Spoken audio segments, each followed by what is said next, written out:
conjoint, fasciné par les centaines de touches minuscules qui constituent l'essentiel de l'œuvre. « Il s'appelle Luciole », lance Jack, en notant le muselet de la bouteille. « Je n'ai jamais rien vu de tel. »« C'est Grace qui l'a peint, » signale Diane. « Épatant, non ? Vous devriez voir ses autres créations, » se rengorge Jack, qui libère le bouchon tout en douceur. « Elles sont superbes. »« Il y en a ici ?» demande Rufus avec intérêt, en observant les alentours. « Non, elles sont accrochées ailleurs dans la maison. Seul Jack a le droit de les admirer, » plaisante Adam. « Avec Grace, n'est-ce pas, chérie ?» rebondit Jack, tendrement complice. « Ils ne sont que pour nous. » « Oui. » Je détourne la tête. Nous rejoignons Esther sur le divan et Diane piaille de plaisir quand Jack verse le champagne dans les flûtes. Elle me dévisage. « Te sens-tu mieux ?» s'enquiert-elle avant d'ajouter à l'intention d'Esther. « Grace n'a pas pu déjeuner hier avec moi parce qu'elle était souffrante. »« Juste une migraine, » je tempère. « Malheureusement, elles sont chroniques, » intervient Jack avec une mine compatissante. « Dieu soit loué, elles ne durent jamais longtemps. »« C'est la deuxième fois que tu me fais faux bond, » se plaint Diane. « Désolée. »« Enfin, au moins ce n'était pas par simple oubli hier, » rigole-t-elle. « Et si nous rattrapions le coup vendredi prochain? Tu es libre, Grace? Pas de rendez-vous chez le dentiste dont tu te souviendras à la dernière minute? » « Non. Ni de migraine, j'espère. »« Ça vous dirait de vous joindre à nous ?» suggère Diane à Esther. « Il faudra que ce soit dans un restaurant en ville, parce que je travaille ce jour-là. »« Avec joie, merci. » accepte Esther. Elle m'adresse un regard furtif, peut-être pour vérifier que je ne m'oppose pas à ce qu'elle nous accompagne. Tout en la rassurant d'un signe de la tête, je suis envahie par les remords. Je sais que je n'irai pas.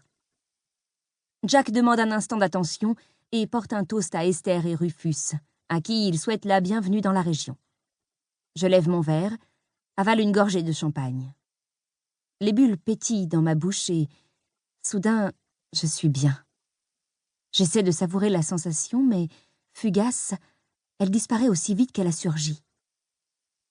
Je considère Jack qui parle avec animation à Rufus, rencontré au club de golf avec Adam il y a quelques semaines. Ils lui ont proposé un parcours ensemble. Après avoir découvert que Rufus excellait au golf, mais pas assez pour le battre, Jack l'a invité à dîner avec Esther.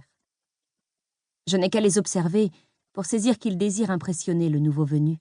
Il est donc important que je séduise sa femme. Ce ne sera pas tâche facile. Si Diane m'idolâtre, Esther semble plus complexe.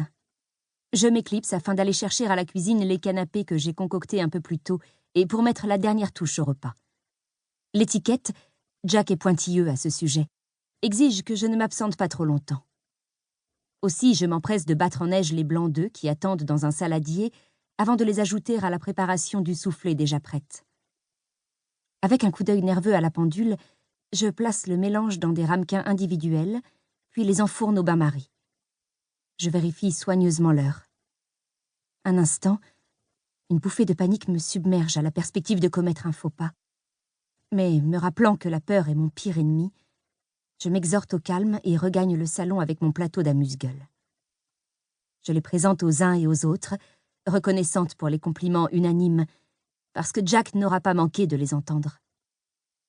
Ça ne loupe pas. Tout en me gratifiant d'un baiser sur le sommet de la tête, il convient avec Diane que je suis une excellente cuisinière. Je pousse un infime soupir de soulagement. Bien décidé à progresser auprès d'Esther, je m'installe à côté d'elle. Voyant cela, Jack attrape de ses doigts élégants le plateau de canapé. « Repose-toi, chérie, tu le mérites, après tout ce que tu as fait aujourd'hui. »« N'exagère pas, ce n'était rien, » je proteste. Mensonge, ce que Jack sait pertinemment puisque c'est lui qui a arrêté le menu. J'entreprends de poser à Esther les questions de rigueur. S'est-elle habituée à la région?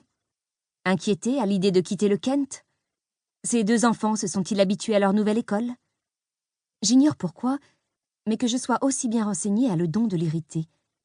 Conséquence, je mets un point d'honneur à m'enquérir des prénoms de ses fils et filles, bien que je les connaisse. Ils s'appellent Sébastien et Aisling et ont 7 et 5 ans. Je fais comme si je n'étais pas au courant de leur âge non plus. Consciente que Jack surveille mes moindres paroles, je devine qu'il se demande ce que je mijote. Vous n'avez pas d'enfant, n'est-ce pas? Lâche Esther sur un ton qui est plus affirmatif qu'interrogatif. Non, pas encore. Nous souhaitions profiter un peu de notre vie de couple d'abord. Depuis combien de temps êtes-vous mariés? Répond-elle, apparemment surprise. 1 an. Ils ont fêté ça la semaine dernière, précise Diane en tendant sa flûte. Et je ne suis pas encore prêt à partager ma ravissante épouse, rigole Jack en la remplissant. Durant une seconde de distraction, je contemple une minuscule goutte de champagne qui a giclé sur la serge de son pantalon immaculé au niveau du genou.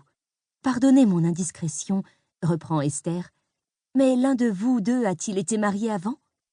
J'ai l'impression qu'elle souhaiterait qu'on lui dise oui, comme si l'existence d'un ou d'une ex tapie dans l'ombre pouvait entacher notre apparente irréprochabilité. Non, je réponds. Ni Jack ni moi. Elle dévisage ce dernier, et je me doute qu'elle essaie de comprendre comment un aussi bel homme a réussi à rester libre aussi longtemps. Sentant le poids de son regard, il la régale d'un sourire bonhomme. J'avoue que, à 40 ans, je commençais à désespérer de jamais trouver la femme idéale. Mais dès que j'ai vu Grace, j'ai su qu'elle était celle que j'attendais. C'est tellement romantique, soupire Diane, qui a déjà eu droit à l'histoire. Je ne compte plus les dames que j'ai présentées à ce célibataire endurci. Aucune n'a eu l'heure de lui plaire. Jusqu'à Grace. Et pour vous, Grace? Me demande Esther. Ça a été également le coup de foudre? Oui. Bouleversée par ce souvenir, je me relève un peu trop vite. Jack tourne vivement la tête dans ma direction. Les soufflés, je me justifie d'une voix calme. Ils doivent être cuits. Tout le monde est prêt à passer à table? Aiguillonnée par Diane, qui assure que ce genre de plat n'attend pas, nos convives vident leurs verres et se dirigent vers la salle à manger. Sauf Esther, qui s'arrête en chemin afin de contempler Luciole. Quand Jack s'attarde à son côté, au lieu de l'inciter à suivre les autres, je suis soulagée que mon entrée soit loin d'être prête. Sinon, l'angoisse me mettrait au bord des larmes, d'autant qu'il a entrepris d'expliquer les différentes techniques auxquelles j'ai recouru pour le tableau. Lorsque, au bout de 5 minutes, ils rejoignent Adam et Diane, mes soufflets sont dorés et gonflés à la perfection. Tandis que Diane se pâme, Jack me sourit depuis l'extrémité opposée de la table et proclame à la cantonade que je suis vraiment très adroite. C'est lors de soirées comme celle-ci que je me rappelle pourquoi je suis tombée amoureuse de lui. Charmant, amusant, intelligent, il sait exactement quoi dire et comment le dire. Esther et Rufus venant d'arriver dans le coin, ils veillent à ce que la conversation leur profite. Afin que nos nouveaux amis récoltent des informations susceptibles de leur être utiles, ils poussent Diane et Adam à parler d'eux-mêmes. Dans quel magasin ils font leurs courses, quel sport ils pratiquent. Bien qu'Esther écoute poliment la liste de leurs loisirs, les noms de leurs jardiniers et baby-sitters, le meilleur endroit où acheter du poisson, je devine que c'est moi qui l'intéresse vraiment. Je sais aussi qu'elle va revenir sur le sujet de notre union tardive en espérant lever un lièvre, n'importe lequel, qui induise que notre couple n'est pas aussi idyllique qu'il en a l'air. La pauvre. Elle risque d'être déçue. Elle attend que Jack ait découpé le bœuf Wellington. Je l'ai accompagné d'un gratin de pommes de terre et de carottes légèrement déglacées au miel. Il y a aussi de minuscules pois mange-tout que j'ai plongés dans l'eau bouillante juste avant de sortir le rôti du four. Diane s'émerveille que tout soit cuit à point en même temps et reconnaît que, chez elle, le plat principal est toujours mijoté, un curry par exemple, ce qui lui permet de le préparer à l'avance et de le réchauffer à la dernière minute. J'aimerais pouvoir abonder dans son sens. Avouer que les calculs minutieux et les nuits d'insomnie sont le prix que je paie pour atteindre ce résultat impeccable. Malheureusement, je n'ai pas le choix. Il est inenvisageable que je serve quoi que ce soit d'approximatif. Alors, me lance Esther par-dessus la table. Où vous êtes-vous rencontrés, Jack et vous? À Richens Park, je réponds.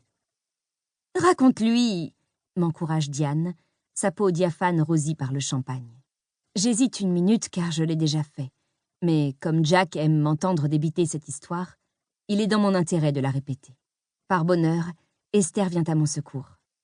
Prenant mon silence pour de la réticence, elle bondit. « Je vous en prie !» insiste-t-elle. Eh bien, au risque d'ennuyer ceux qui m'ont déjà entendu le raconter, je dis avec une petite moue d'excuse. J'étais au... Livre audio complet gratuit disponible en description de cette vidéo.